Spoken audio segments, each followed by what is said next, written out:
চাহিদা আমরা পূরণ করতে দেরি করব না। হযরতে বেলাল দেখবেন আবু জেলের দুনিয়ার সব সম্পদ যদি আমি বেলালকে দিতে চাও, দুনিয়ার সব সম্পদ ছাড়তে রাজি, কিন্তু বিশ্ব নবীর কালেমা ছাড়তে রাজি নাই। বলুন আল্লাহু আকবার। বেলালের মতো যারা খাঁটি ইমানদার, এদেরকে টাকা দিয়ে কেনা যায় না। মুনাফিক মার্কা মুসলমান যারা টাকার কাছে বিক্রি হয়, তারা টাকার জোরে ওদের ফতুয়া ঘরে, টাকা পাইলে বাতিলের পাঁচাটা গোলাম হয়। টাকা পাইলে বৈধকে অবৈধ বলে ফতুয়া দেয়, অবৈধকে বৈধ বলে চালিয়ে দেয়। টাকার জোরে ওদের ফতুয়া ঘরে। একটাকে বিরিয়ানি পাইলে ম্যাডাম আপনি জান্নাতি, কথা করে না। রাগ করেন নাকি আপনারা? বেলালের মতো যারা খাঁটি ইমানদার, এদেরকে টাকা দিয়ে কেনা যাবে না। এইবার আবু জেল দেখে বলে, বেলাল এত বড় লোভনীয় প্রস্তাব দিলাম, রাজি হইলা না। সোজা আঙ্গুলে ঘিউ না উঠলে আঙ্গুলে একটু বাঁকা করা লাগবে। এই কথা বলে যুবকদের লেলিয়ে দিল চাবুক দিয়ে পিটাও। হযরতে বেলালকে চাবুক দিয়ে পিটাইতে পিটাইতে কালো চামড়া গুলো পেটে রক্ত ধরা শুরু হয়ে গেল বাজার। ওরা যত জোরে চাবুক মারে, বেলাল তত জোরে আল্লাহর নামের জিকিরি করে। চাবুক দিয়ে পিটাইতে পিটাইতে কালো চামড়া গুলো পেটে রক্ত ঝরতেছে। আবু জেহেল দেখে বলে, বেলাল চাবুক দিয়ে মারতে মারতে কালো চামড়া গুলো ফেটে রক্ত ঝরতেছে রে বেলাল, তারপরে কি নবী মুহাম্মাদের কালেমা ছাড়বি না? হযরত বেলাল দেখে বলে, আবু জেহেল রে, মারতে মারতে যদি মেরেও ফেলে দাও, জীবনটা দিতে রাজি, নবীর কালেমা ছাড়তে রাজি না। এইবার আবু জেহেল দেখে বলে, বেলালের পায়ের রশি বাঁধো, উটের পায়ের সঙ্গে লাগাইয়া মরুভূমির উত্তপ্ত গরম বালিতে ছেঁচড়াইয়া ছেঁচড়াইয়া ঘোরা হলো। আরবের বালিগুলো এত গরম, চাল দিলে মুড়ি হয়ে যাইত। বাবলা গাছের কাঁটাগুলো জিব্বার ভিতরে পেরেকের মতো মারা গেল। বিকেল বেলা নিয়ে এসে বলে, বেলাল চাবুক দিয়ে পিটাইলাম, পায়ে রশি লাগাইয়া নিয়ে ঘুরলাম রে বেলা, এত নির্যাতন জুলুম করা হলো রে বেলাল, তারপরে কি নবী মুহাম্মাদের কালেমা ছাড়বি না? হযরতে বেলাল দেখে বলে, আবু জেহেল রে, মারতে মারতে যদি মেরেও ফেলে দাও, বেলাল জীবন দিতে রাজি, কিন্তু নবীজির কালেমা ছাড়তে রাজি নাই। আল্লাহু আকবার। এইবার আবু জেহেল ডেকে বলে, এই যুবকের দল যাও, সবাই মিলে একটা বিশাল বড় পাথর নিয়ে এসে বেলালের বুকের উপরে চাপায়া দাও। বিশাল বড় একটা পাথর নিয়ে এসে হযরতে বেলালের বুকের উপরে চাপায়া দেওয়া হলো। আবু জেহেল মনে করলো পাথরের চাপার আঘাতে বেলাল মারা যাবে, এই কথা ভেবে কাফেররা চলে গেল। হযরতে বেলালের হাত বাঁধা, পা বাঁধা, বুকের উপরে বিশাল বড় পাথর। এরপরে জিহ্বা নাড়ায়া জিকির করে ও বাগের হাতের বাবাজিরা, জিকির করার জন্য আপনাকে আমাকে কেউ মারে না, ধমক দেয় না, পিটাই না, তারপরে আমরা কপাল পর আল্লাহর জিকির করি না। হাদিস শরীফের ভিতরে আসছে বাজান, যার জিহ্বাটা আল্লাহর জিকিরে তরু তাজা থাকবে, আল্লাহর জিকিরে ভিজা থাকবে, ওই জিহ্বাওয়ালা মানুষ কোনোদিন জাহান্নামের আগুনে জ্বলবে না। বলুন সুবহানাল্লাহ। আল্লাহ বলেন, ফাযকুরুনি আযকুরুকুম ওয়াশকুরুলি ওয়ালা তাকফুরুন, তোমরা আমারে স্মরণ করো, আমি আল্লাহ তোমাদেরকে স্মরণ করব। কৃতজ্ঞতা প্রকাশ করো, অকৃতজ্ঞ হয়ো না। তাহলে সব সময় জবানে জিকিরি চালু রাখতে হবে কার? আল্লাহ। মাঠে কাজ করতে করতে জিকিরি করা যায়, দোকানদারি করতে করতে জিকিরি করা যায়, অফিসে কাজ করতে করতে জিকিরি করা যায়, রিকশা ভ্যান চালাতে চালাতে জিকিরি করা যায়, পথ চলতে চলতে জিকিরি করা যায়। সুবহানাল্লাহ, আলহামদুলিল্লাহ, আল্লাহু আকবার, লা ইলাহা ইল্লাল্লাহ, লা ইলাহা ইল্লাল্লাহ, সুবহানাল্লাহি বিহামদিহি, সুবহানাল্লাহিল আযীম। এগুলো সব জবানে হালকা, কিন্তু মিজানের পাল্লায় নেকির ওজন অনেক বেশি। পারবো তো ইনশাআল্লাহ। আল্লাহ আমাদের সব সময় আল্লাহর জিকির করার তৌফিক দান করুন, চিল্লা বলুন আমিন। হযরতে বেলালের রক্তাক্ত জিহ্বা, এ বাজান গো আমার, রক্তাক্ত জিহ্বা নিয়ে আল্লাহর জিকির করে আর ডেকে বলে, আল্লাহ তোমার মতো মালিকের জিকির করতে বড় কষ্টকর, বুকের উপরে পাথর থাকার কারণে। তুমি তো সেই আল্লাহ ইব্রাহিমের জন্য যদি নমরুদের আগুনকে ফুলের বাগান বানায় দিতে পারো, ও আল্লাহ তুমি কি পারো না আমি বেলালের বুকের পাথরটাকে তুলার মতো নরম বানায় দিতে?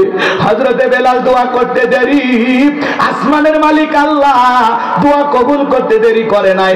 বেলালের বুকের পাথরটাকে আমার আল্লাহ তুলার মতো নরম বানিয়ে দিয়েছে। বেলালের নিঃশ্বাসের সাথে পাথর ওঠে আর নামে। সুবহানাল্লাহ। আশিক রাসূল বেলাল, নবীর পাগল বেলাল। আমার নবীকে বেলাল কত ভালোবাসতেন জানেন বাজার? বিশ্ব নবী যখন মক্কা নগরীতে পথ চলতো, বেলাল একবার ডানে যায় আর একবার বামে যায়।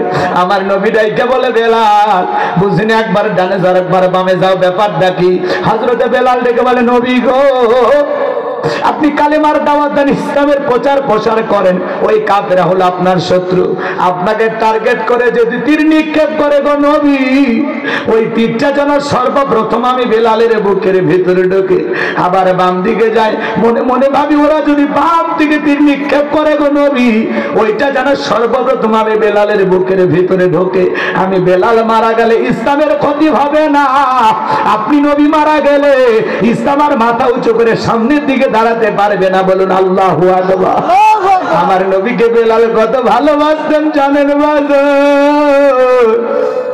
বিশ্ব নবী যেদিন ইন্তেকাল করেছিলেন, রবিউল আউয়াল মাসে সোমবারের দিন আপনার আমার নবী দুনিয়ার থেকে বিদায় নিলেন।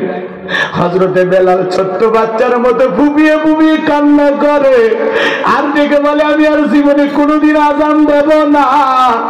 আমি আযান দেওয়ার পরে বিশ্ব নবী ইমামতির মুসল্লায় দাঁড়াবে না, আমি বেলাল আর কোনোদিন আযান দেব না। সাহাবায়ে কেরাম ডেকে বলে, বেলাল কান্না করো না, বেলাল কান্না করো না। ও বেলাল চুপ করো। বেলাল কারো কথা শোনে না, বেলাল হাউমাউ করে কাঁদে আর বলে, না না, আমি বেলাল মদিনায় থাকলে পাগল হয়ে যাব।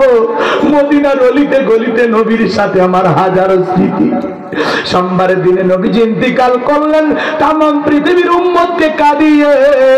বুধবারের দিনে বিশ্ব নবীর দাফন সম্পন্ন হয়ে গেল। আজও মদিনার সবুজ গম্বুজের নিচে আপনার আমার কলিজার টুকরা নবী শায়িত। হযরতে বেলাল বলে, আমি আর মদিনায় থাকবো না। নবীজির দাফন সম্পন্ন হয়ে গেলে বেলাল মদিনা ছেড়ে চলে গেল। 6টা মাস অতিবাহিত হয়ে যায়, বেলাল আর মদিনায় আসে না।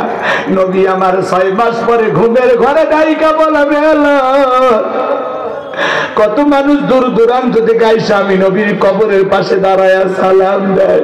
বেলাল আয় আয় আয়, মদিনায় আইসা আমি নবীকে একবার সালাম দিয়া যা। এ বেলাল আয় আয় আয়।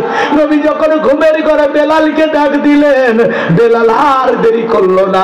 6 মাস পরে বেলাল আবার মদিনায় চলে আসলো। বাজার সাহাবায়ে কেরাম দেখে বলে, বেলাল দাও না একবার আজান দাও, কতদিন হয়ে গেল তোমার কণ্ঠে আজান শুনতে পাই না। বেলাল বলে, না না আমি আজান দেব না।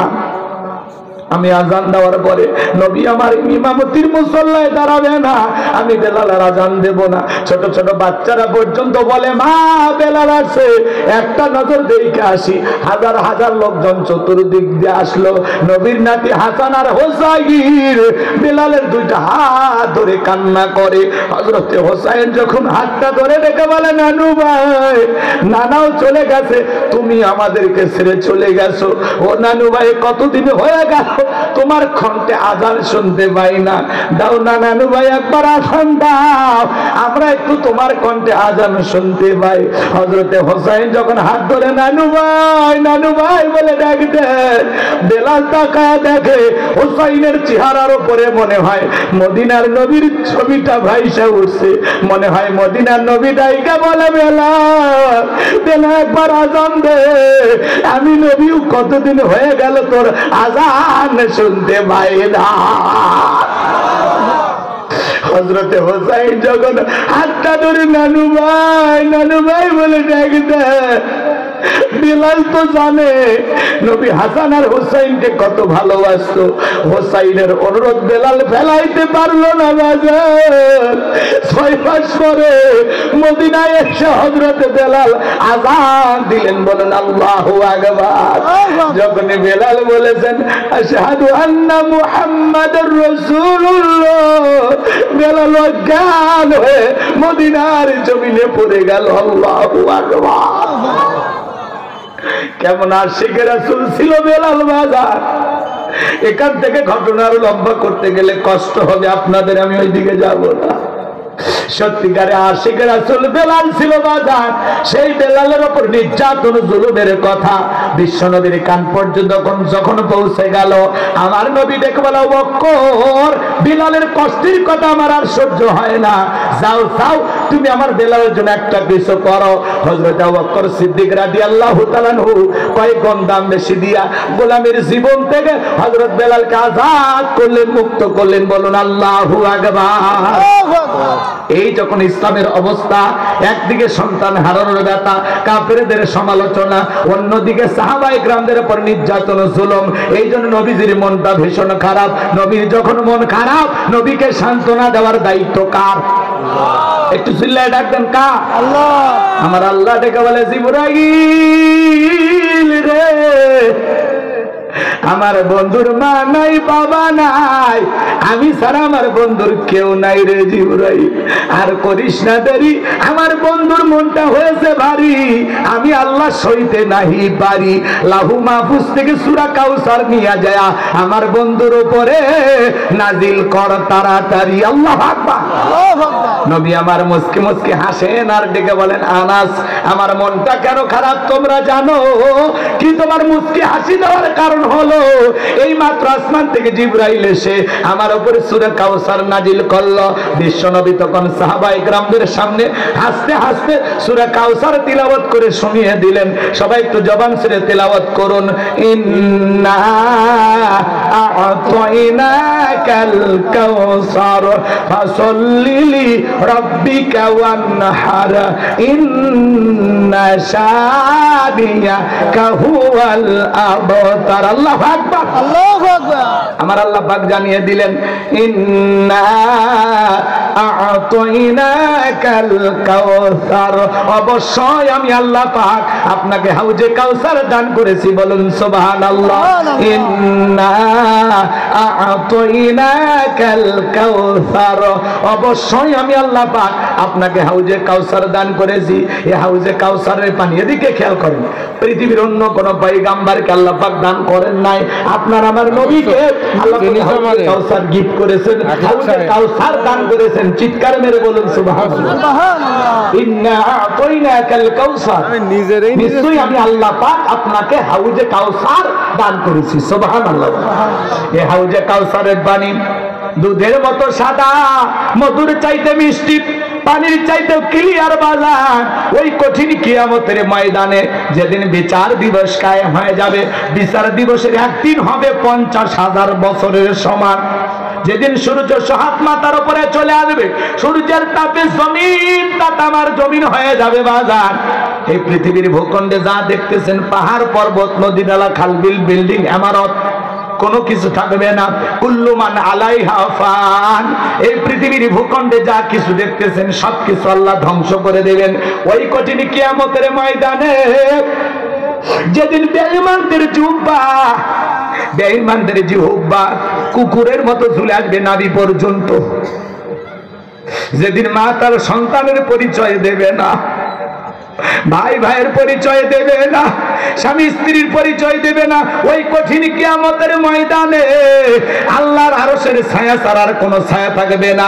ওই ছায়ার ভিতরে আল্লাহ পাক 7 শ্রেণীর মানুষকে ছায়া দান করবেন। এই 7 শ্রেণীর মানুষের জন্য আল্লাহ তারা, এদিক খেয়াল করেন, আরশের নিচে ছায়া দান করবেন। এটা হলো কিয়ামতের ময়দানে আল্লাহ তৈরি করা ভিআইপি গ্যালারি। এখান থেকে তারা কিয়ামতের ফাইনাল খেলা উপভোগ করবেন। বলুন সুবহানাল্লাহ। মানুষ দলে দলে পানি পানি বলে চিৎকার মারবেন, বিশ্ব নবীর কাছে যাবেন হাউজে কাউসারের পানি পান করার জন্য। কিছু মানুষের চোখের সামনে আল্লাহ তাআলা পর্দার আবরণ তৈরি করে দিবেন। আমার নবী তখন দেখে বলবেন, আল্লাহ সংখ্যায় আমি আমার অনেক উম্মতকে দেখতে পাইলাম, কেন জানি সংখ্যাটা কমে গেল বুঝতে পারলাম না। আমার আল্লাহ তখন দেখে বলে, বন্ধু আপনি তো পাইকারি দরে সবাইকে হাউজে কাউসারের পানি পান করাইতে পারবেন না। দুনিয়ার জীবনে দুইটা অপরাধ করেছিল যারা, আজকে হাউজে কাউসারের পানি পাবে না তারা। কয়টা অপরাধ? দুইটা। জোরে বলেন। দুইটা। এই দুইটা অপরাধ আপনার আমার ভিতরে থাকতে পারে কিনা, কি সেই দুইটা অপরাধ জানার দরকার আছে? আছে। একটু অপেক্ষা করেন বাজান। মানুষ যখন দলে দলে বিশ্ব নবীর কাছে যাবেন হাউজে কাউসারের পানি পান করার জন্য, এদিকে খেয়াল করেন হযরত আবু বকর সিদ্দিক রাদিয়াল্লাহু তাআলা পিয়ালাগুলো ভরায় দিবেন। শোনেন শোনেন, কে ভরায় দিবে? হযরত আবু বকর হাত থেকে নিয়ে হযরত ওমর বিশ্বনবীর হাতে দিবেন। আর নবীজি তার আদরের উম্মতদেরকে খুঁজে খুঁজে হাউজে কাউসারের পানি পান করাবেন। বলেন সুবহানাল্লাহ।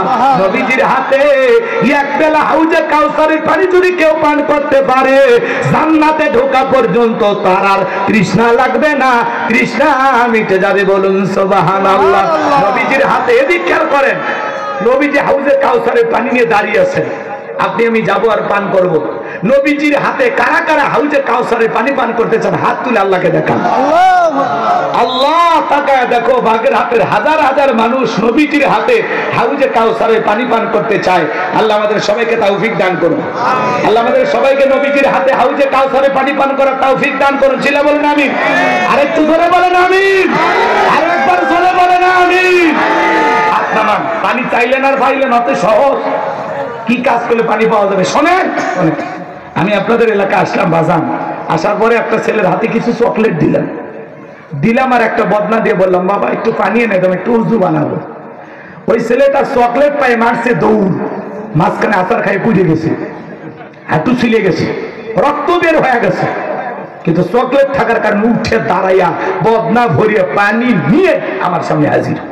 আমি তখন বললাম, বাবা এই পানিটা আনতে গিয়ে কষ্ট হচ্ছে, মাঝখানে আচার খায় পুড়ে গেছো, হাঁটুটা ছিলে গেছে, রক্ত মনে হয় বেরিয়েছে, ব্যথা মনে হয় পাইছে। ওই চকলেট থাকার কারণে ছেলে বলতেছে, আমি এরকম কত পরে যাই আমার কিছুই হয় না। চকলেট থাকার আনন্দে ওই ছেলের কাছে ব্যথা যেমন ব্যথা মনে হচ্ছে না, কিয়ামতের ময়দানে নবীজির হাতে এক পেলা হাউজে কাউসারের পানি যদি পান করতে পারেন, আল্লাহ যদি আপনার আমার তকদিরে ভাগ্যে নসিবে রাইখা দেন, সেই সৌভাগ্যবান ব্যক্তি যদি হতে পারি, কিয়ামতের কঠিন দিন, ভয়ঙ্কর দিন আপনার কাছে কঠিন মনে হবে না, আল্লাহ সহজ করে দেবেন। চিন্তা করা যায়, নবী হাউজে কাউসারের পিয়ালা নিয়ে থাকবেন, আপনি যাবেন, কি ইচ্ছা হয় না? ধরে বলেন হয় না? নবীজির হাতে হাউজে কাউসারের পানি আর আল্লাহর আরশের নিচে ছায়া যদি কারো ভাগ্যে জুটে যায়, সেই ব্যক্তি জান্নাতি, তারা টেনশন থাকবে না। সুবহানাল্লাহ। নবীজির হাতে এক পেলা হাউজে কাউসারের পানি পান করলে জান্নাতে ঢোকা পর্যন্ত আর তৃষ্ণাই লাগবে না, তৃষ্ণাই মিটে যাবে। এবার শোনেন, হাউজে কাউসারের পানি চাইলে তো পাওয়া যাবে না, কষ্ট করা লাগবে, কাজ করা লাগবে, ঠান্ডা পানিতে উজু বানায় নামাজ পড়া লাগবে। কথা কেন রাগ করেন নাকি? হঠাৎ করে কেউ নামাজ ধরছে, আগে যারা পুরাতন মুসল্লি নিয়মিত নামাজ পড়তো, এই নতুন মুসল্লি দেখে তারা ঠাট্টা করে, আর সূর্য কোন দিক উঠছে? উত্তর পাড়ার বাদশা দিকে মসজিদে নামাজ পড়বি না 2 দিন পরে ছাইড়ে দিবি। কথা কথা ভাই এরকম বলে কিনা? আমরা বলতে চাই, মুরব্বী মুরব্বী সাবধান, সাবধান। দাওয়াত দিয়ে তো 5 জনকে মসজিদে আনতে পারেন না, তাহলে হঠাৎ করে কেউ নামাজ ধরছে তার নিয়ে সমালোচনা কেন? ও নামাজ 2 ওয়াক্ত পড়বে না 2 দিন পড়বে, এটা এর ব্যাপার।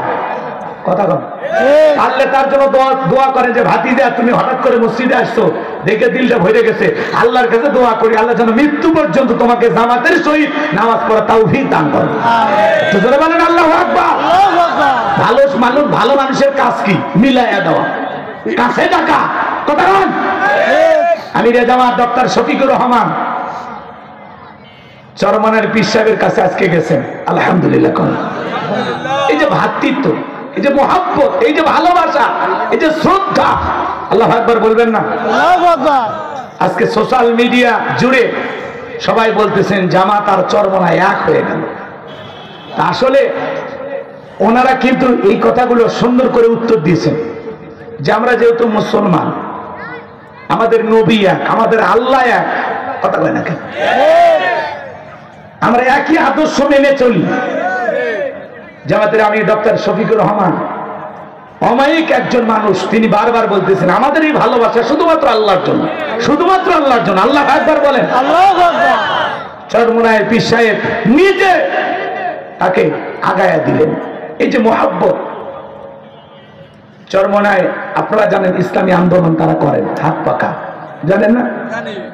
অনেকে বলতেছেন, বিভিন্ন মন্তব্য অনেকেই ছিল, কিন্তু তারা যখন পাশাপাশি বসেছেন, দুই আমিরের ছবি যখন পাশাপাশি আমরা দেখেছি, একে অপরের সাথে হাত মিলাচ্ছেন, বুকে বুক মিলাচ্ছেন, এইটা দেখে বাতিলের অন্তরে কম্পন সৃষ্টি হয়ে গেছে। কথা বলে ঠিক না?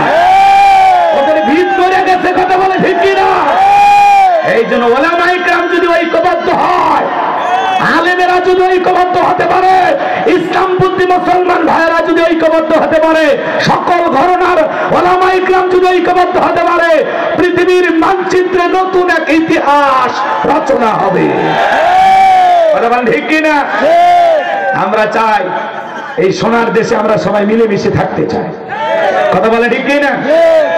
মিডিয়ার ভাইয়েরা বারবার প্রশ্ন করতেছেন আপনাদের নির্বাচন নিয়ে কি চিন্তা ভাবনা কি। ওনারা বারবার এই কথাগুলো কি সুন্দর উত্তর দিয়েছেন যে এগুলো নিয়ে আমরা এমনি এসেছি, ভাই ভাইয়ের কাছে এসেছে, আমি তার মাদ্রাসা দেখতে এসেছি। কেউ বলতেছেন যে ওনার মাজার আছে বিভিন্ন এই জায়গায়, কি দেখলেন? আমি রে জামাত বলতেছেন না, আমি এরকম কিছু দেখিনি, এখানে যা দেখেছি সব আলহামদুলিল্লাহ, সব আমার কাছে ভালো লাগছে, আলহামদুলিল্লাহ আলহামদুলিল্লাহ। তো এই যে দেখেন চরমোনায়ের পীর সাহেব মুফতি মাওলানা রিজাউল করিম আর আমিরে জামাত ডক্টর শফিকুর রহমান, তারা হাতে হাত মিলিয়েছেন, বুকে বুক মিলিয়েছেন। তারা যেমন সারা দেশের মানুষের ভালোবাসা পাইতেছেন, আমরা দোয়া করি এভাবে যেন ইসলামালারাও ঐক্যবদ্ধ থাকতে পারে। কথা বলে না কেন? ওয়াতাসিমু বিহাবলিল্লাহি জামিআ, আল্লাহর রুজুকে আঁকড়ে ধরতে হবে, সবাইকে ঐক্যবদ্ধ হতে হবে। মুসলমানরা যদি ঐক্যের প্ল্যাটফর্ম করে তুলতে পারে, সকল ধরনের ওলামায়ে কেরাম যদি ঐক্যবদ্ধ হয়, বাতিলেরা বাঁকা চোখে তাকানোর সাহস পাবে না, পাবে না, ওদের ঘুম হারাম হয়ে যাবে। কথা বলে ঠিক কিনা? হ্যাঁ, ওদের ঘুম হারাম হয়ে যাবে। 1 ডজন ট্যাবলেট খায় আর ঘুম আসবে না। কি খেলা হইতেছে? আল্লাহু আকবার বলে। খেলা তো শুরুই হয়নি, শুরু হবে ইনশাআল্লাহ। আল্লাহ এই জমিনকে কোরআন আর ইসলামের জন্য কবুল করেন, ছিল বলেন আমিন। এদেশ মুসলমানের দেশ, এদেশ ওলামায়ে কেরামদের দেশ।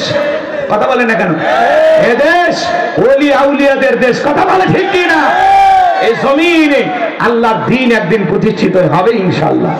আল্লাহ এই জমিনকে কোরআন আর ইসলামের জন্য কবুল করুন, ছিল বলেন আমিন। কষ্ট হয়, কষ্ট হয়, আলোচনা করবো না, দোয়া করবো, বলেন চলবে, চলবে। লিল্লাহি তাকবীর। আলেম ওলামা যেখানে, কোরআন হাদিস যেখানে, পীর মাশায়েখ যেখানে,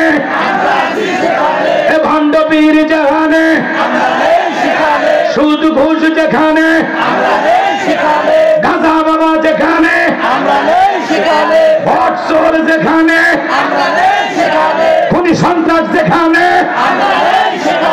ইয়াবাখোর যেখানে, নিশাখোর যেখানে, বিড়িখোর যেখানে, নামাজিরা যেখানে, লিল্লাহি তাকবীর। জড়তা ভেঙে নিলেন, সামনে তো মিছিল করা লাগবে, তাই না? জি জি, রেডি থাকেন, রেডি থাকেন। এইবার বাংলাদেশের মানুষ খেলা দেখবে। এসএস জনাব তারেক রহমান তিনি কয়েকদিন আগে বলেছেন যে এরকম ভাবা যাবে না যে আমরা ক্ষমতায় চলে গেছি, আগে জনগণের আস্থা নেন, জনগণ যাকে রায় দিবে তারাই নেতা হবে। ওনার বক্তব্য শুনে, ওনার প্রত্যেকটা ভিডিও দেখে আমি ওনার প্রেমে পড়ে গেছি। কি চমৎকার কথা বলেন, নেতা তো এরকমই হবে। কথা না, কোনো আক্রমণাত্মক ভাষা নেই, কোনো উল্টা পাল্টা কথা নেই, খুব ঠান্ডা মাথায় বক্তব্য দেয়। জ্ঞানী লোকেরা কম কথা বলে, তাই না? বারবার বলতেছে যে নেতা কর্মীরা তোমরা ভাবো না যে আমরা চলে গেছি, জনগণ যাদেরকে রায় দিবে তারাই যাবে। কথা না, এই যে চমৎকার কথা, আমরা আসলে এরকম একটু দেখতে চাচ্ছি। বাংলাদেশে একটা সুষ্ঠু নির্বাচন হলে কি হয় আমরা একটু দেখতে চাই। আল্লাহ যেন দেখার সেই সুদিন পর্যন্ত আমাদেরকে জীবিত রাখেন। একটু চিল্লা বলেন আমি কষ্ট পাইছেন। আমরা বারবার বলতেছি আপনি একটু দেশে আসেন তাড়াতাড়ি, আমার দেশে আসা দরকার। কথা কয় না কেন? টক শোতে সেদিন 3 সাংবাদিক সেই গরম বলতেছে উনি কেন দেশে আসে না, এখন তো দেশের অবস্থা স্বাভাবিক, মামলা নাই, তাড়াতাড়ি আসে। এখন উনি যে কেন এসেছেন আমরা জানি না, কিন্তু আমরা বলতে চাই অতি দ্রুত দেশে আসা দরকার। কথা বলেন, সবাই মিলেমিশে থাকি, আসেন তাড়াতাড়ি আসেন। আর কতদিন বাইরে থাকবে? কথা কয় না, রাগ করতেছেন নাকি? আমার ভাইয়েরা মন খারাপ করবেন না, সামনের দিকে যাই বাজান। আমি গুনাহগার যে কথা বলতে চাচ্ছিলাম গভীর মনোযোগ দিয়ে কথাগুলো শুনে যান। নবীজির হাতে হাউজে কাউসারের পানি যদি পান করতে চান কাজ করতে হবে 2টি। জোরে বলেন কয়টি? 2টি। আগে বললাম পানি চাইলেন আর পাইলেন, অত সহজ কাজ করলেন। অনেকে যুবক বয়সে দাড়ি রাখে, মুরব্বীরা দেখে ঠাট্টা বিদ্রুপ করে। হ্যাঁ, এই বয়সে বুড়ের ভাব ধরলি। কথা কয় না কেন? বউ নিয়ে দাড়ি এদিকে দাড়ি রেখে বউ নিয়ে একটু ঘুরতে গেছে, দেখে বলে ভাবি আসসালাম আলাইকুম, সাথে চাচার খবর কি? বউ বাড়িতে এসে রাগ করে বাইরে তোমার সাথে যাওয়া যাবে না। কেন? ওই আমার এটাকে ভাবি আর তোমার এটাকে চাচা। যেই বউ নবীর সুন্নাত দাড়িকে মহব্বত করে না, এই বউ আপনাকে 100% ভালোবাসা দিতে পারে না। জোরে বলেন। আমরা দাড়ি রাখছি কার ভালোবাসা? বিশ্ব নবীকে ভালোবেসে। কথা বলে ঠিক কিনা? দাড়ি হলো পুরুষের সৌন্দর্য, টুপি খোলা যায়, জুতা খোলা যায়, দাড়ি এমন একটা সুন্নত খোলার উপায় আছে 24টা ঘন্টা লাগে থাকে। সুবহানাল্লাহ বলে। আর এমনও মুরব্বী আছে 50-60 বছর বয়স হয়ে গেছে, চামড়া ঝরে গেছে, তাও সেলুনের যাওয়ালে ক্লিয়ার করে। চাচা এবার একটু রাখেন, চামড়া ঝরে গেছে। হয় না, পিলারদের টান দিয়ে হলে সেভ করে দেবে। কথা কয় না কেন? এরকম আছে না নাই? চামড়া ঝরে গেছে তাও দাঁড়িয়ে রাখছে না, কয় চুলকে চুলকে তো ওভারে ঢোক ফেরেস্তারা তো চুলকেরি মলম নিয়ে বসে আছে, এমন মলম লাগা দেবে। কথা কন ঠিক না? তাহলে দাড়ি রাখবা তো যুবক, দাড়ি রাখবা তো ইনশাআল্লাহ। চলেন আমার ভাইয়েরা, তাহলে হাউজে কাউসারের পানি পান করতে গেলে কাজ করতে হবে 2টি। সবাই 2টা আঙ্গুল তুলে বলেন তো কাজ করতে হবে কয়টি? 2টি। আরো জোরে 2টি। আল্লাহ তাআলা সেটা জানিয়ে দিলেন 2 নাম্বার আয়াতে। জবান ছেড়ে সবাই বলুন ফাসাল্লি রাব্বিকা ওয়ানহার। বলেন ফাসাল্লি রাব্বিকা ওয়ানহার। 1 নাম্বার হলো ফাসাল্লি রাব্বিকা, রবির উদ্দেশ্যে সালাত আদায় করা লাগবে। নামাজ হবে একমাত্র কার জন্য? আল্লাহ। ইন্না সালাতি ওয়া নুসুকি ওয়া মাহইয়ায়া ওয়া মামাতি লিল্লাহি রাব্বিল আলামিন। সূরা আনআম আয়াত নাম্বার 162। আল্লাহ রাব্বুল আলামিন জানিয়ে দিলেন নবীজি আপনি বলুন আমার নামাজ, আমার কুরবানি, আমার জীবন, আমার মরণ সবকিছু হবে একমাত্র কার জন্য? মুমিন জীবনের সব ইবাদত হবে একমাত্র আল্লাহ তাআলাকে রাজি খুশি করার জন্য, আল্লাহর সন্তুষ্টি অর্জনের আশায়। কথা বলেন ঠিক কিনা? ফাসাল্লি লিরাব্বিকা, রবির উদ্দেশ্যে সালাত। সালাত হবে একমাত্র কার জন্য? ফাওয়াইলুল লিল মুসাল্লিন আল্লাযীনা হুম আন সালাতিহিম সাহুন। হতভাগা সে সমস্ত নামাজি, দুর্ভাগা সে সমস্ত নামাজি যারা লোক দেখানোর জন্য সালাত আদায় করে। তাহলে লোক দেখানোর জন্য নামাজ পড়া যাবে? নামাজ হবে কার জন্য? আল্লাহ বলেন ফালিয়াবুদু রাব্ব হাযাল বাইত আল্লাযী আত'আমাহুম মিন জু' ওয়া আমানাহুম মিন খাউফ। আল্লাহ তাআলা ডেকে বলেন এই ঘরের মালিকের ইবাদত করো। ইবাদত যদি ইবাদতের মতো হয় বান্দা 5 ওয়াক্ত সালাতে মাথা নত করা লাগবে কার কাছে? আল্লাহর কাছে। ইয়্যাকা না'বুদু ওয়া ইয়্যাকা নাস্তাঈন। তোমার ইবাদত করি, তোমার গোলামি করি, সাহায্য তোমার কাছে চাই। মুমিন জীবনে কিছু চাওয়া লাগলে কার কাছে? আল্লাহর কাছে। কোনো মাজারে না, কোনো বাবার কাছে না, কোনো নেতার কাছে না, চাইতে হবে কার কাছে? আল্লাহর কাছে। ভালো করে বুঝবেন। আল্লাহ বলে ফালিয়াবুদু রাব্ব হাযাল বাইত। এই ঘরের মালিকের ইবাদত যদি করতে পারো বান্দারে 5 ওয়াক্ত সালাতে মাথা নত করে আমি আল্লাহকে যদি সিজদা দিতে পারো, তোমার নামাজ যদি নামাজের মতো হয়, ইবাদত যদি সঠিকভাবে করতে পারো, আমি আল্লাহ 2টা জিনিস তোমাদেরকে দেব। 1 নাম্বার বান্দা রিজিকের টেনশন করা লাগবে না, আমি আল্লাহ তোমাদের রিজিকের ব্যবস্থা করে দেব। সুবহানাল্লাহ। ও বাগেরহাটের বাবাজিরা, রাতের বেলা 1টা 2টার দিকে একটা প্রাণী বের হয়, কু কইয়া ছিল, নাম কি? শিয়াল পণ্ডিত, শিয়ালের নামে বাগেরহাটে কি ভাতের হোটেল আছে, মুরগির হোটেল আছে, ব্যাংকের অ্যাকাউন্টে টাকা জমানো আছে? ওরে খাওয়াই কে? আল্লাহ। সকালবেলা পাখি খালি পেটে নির থেকে বের হয়ে যায়, সন্ধ্যাবেলায় ওই পাখির পেটটা ভরে নিরে ফিরে আসার ব্যবস্থা করেন কে? আল্লাহ। আল্লাহ যদি পাখিকে খাওয়ায়, শিয়ালকে খাওয়ায়, আপনাকে আমাকে না খাওয়ায় রাখবে নাকি? জোরে বলেন। আল্লাহ বলে, বান্দা নামাজ যদি নামাজের মতো আদায় করো, আমি আল্লাহ 1 নাম্বার তো রিজেকের ব্যবস্থা করব। রিজেক দেওয়ার মালিককে আল্লাহ। ওয়ামা মিন দাব্বাতিন ফিল আরদি ইল্লা আলাল্লাহি রিজকুহা। সূরা হুদের ভিতরে আল্লাহ পাক জানিয়ে দিলেন, এই পৃথিবীর জমিনে এমন কোন বিচরণশীল প্রাণী নাই যার রিজেকের ব্যবস্থা আমি আল্লাহ আসমান থেকে করি না। ওই আটলান্টিক মহাসমুদ্রের 33,000 ফিট গভীর অতলে পানি নিচে থাকা ছোট্ট একটা প্রাণী, তার রিজেকের ব্যবস্থাও আমি আল্লাহ আসমান থেকে করি। সুবহানাল্লাহ। এ ভাই, যুবক, কি হলো? 12টা পার হয়ে গেছে, ওটা বসে করতেছেন কেন? আলোচনা শুনবেন না? কথা চলবে না? দোয়া করব? চলবে চলবে, ওটা বসে করবেন না, পরিবেশ নষ্ট করবেন। আমি প্রাণ ভরে কথা বলবো, আর ঘন্টাখানিক ওয়াজ করলে সমস্যা আছে? প্রত্যেকটা মাহফিলে আসবেন কিছু নেওয়ার জন্য। আমরা নিজেদেরকে পরিবর্তন করার জন্য মাহফিলে বসেছি। কিছু মেসেজ, যুবকদেরকে বিপদগামী হতে দেওয়া যাবে না। একটু অপেক্ষা করো। কি যুবকদের ওয়াজ হবে না? মহিলাদের আর যুবকদের ওয়াজ বাকি আছে। যাচ্ছি আমি সামনের দিকে। তাহলে বলেন, রিজেক দেওয়ার মালিক কে? আল্লাহ। আল্লাহ বলে 1 নাম্বার রিজেকের ব্যবস্থা করব। 2 নাম্বার ওয়া আমানাহুম মিন খাউফ, সকল ভয় থেকে আমি আল্লাহ নিরাপত্তা দিব। সুবহানাল্লাহ বল। আপনার আমার ভিতরে এখন ভয় আছে না? নাই ভাই আছে।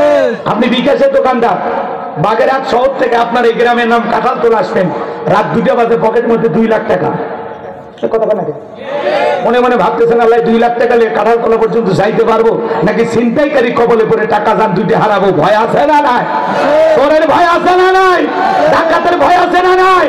আজকেও বাংলাদেশে 2-3টা ভিডিও ভাইরাল হচ্ছে, আপনারা দেখছেন, পথে-ঘাটে কিভাবে মানুষকে পিটায় হত্যা করতেছে। নিরাপত্তা নেই। এই সমাজে নিরাপত্তা আসবে সেই দিন আল্লাহর কোরআন দিয়ে জমিনটা চলবে যেই দিন। কথা বলেন। মানুষের তৈরি করা নিয়ম নীতিতে কঠিন কালেও 56,000 বর্গ মাইলের 56 ইঞ্চি মাটিতেও শান্তি প্রতিষ্ঠিত হবে না।